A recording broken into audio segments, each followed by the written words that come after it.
नमस्कार, मैं हूं दिबांजलि मोइत्रा। 2021 का बजट पेश हो चुका है और सरकार बजट पेश कर अपनी पीठ थपथपा रही, जबकि विपक्ष इसे जीरो करार दे रहा है।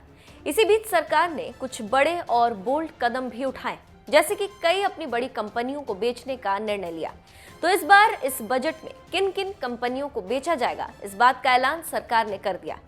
केंद्र सरकार ने नए वित्त वर्ष 2021 में 2.25 लाख करोड़ रुपए विनिवेश से जुटाने का लक्ष्य रखा है, जो कि पिछले वित्त वर्ष की तुलना में करीब 35,000 करोड़ रुपए कम है।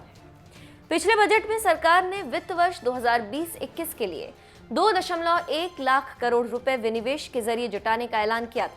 वित्त मंत्री ने संसद में अपने बजट भाषण में बताया कि विनिवेश से 1.75 लाख करोड़ रुपए जुटाने के लिए सरकार के पास प्लान तैयार। निर्मला सीतारमण ने कहा कि अगले वित्त वर्ष में बीपीसीएल, एयर इंडिया, कॉनकोर और एससीआई के विनिवेश पर मुहर लग सकती।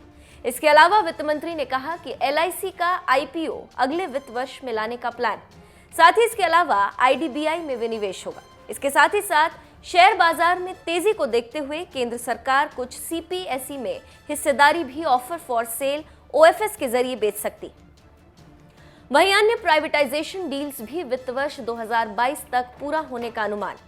बीपीसीएल में हिस्सेदारी बेचने से सरकार को करीब 60,000 करोड़ रुपए मिल सकते हैं। सरकार अपनी 52.98% हिस्सेदारी बेच रही।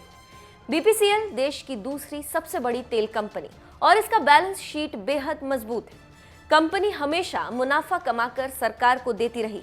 इसके साथ ही साथ कर्ज में डूबी सरकारी एयरलाइंस कंपनी एयर इंडिया से सरकार छुटकारा पाना चाहती।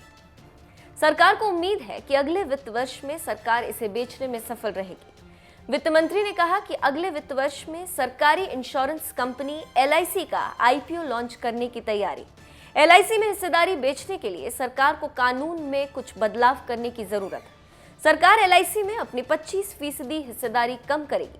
तो आप समझ सकते हैं कि सरकार पैसा जुटाने के लिए किन किन कंपनियों को बेचेगी और कितना पैसा जुटाएगी। प्लान उन्होंने तैयार कर दिया है।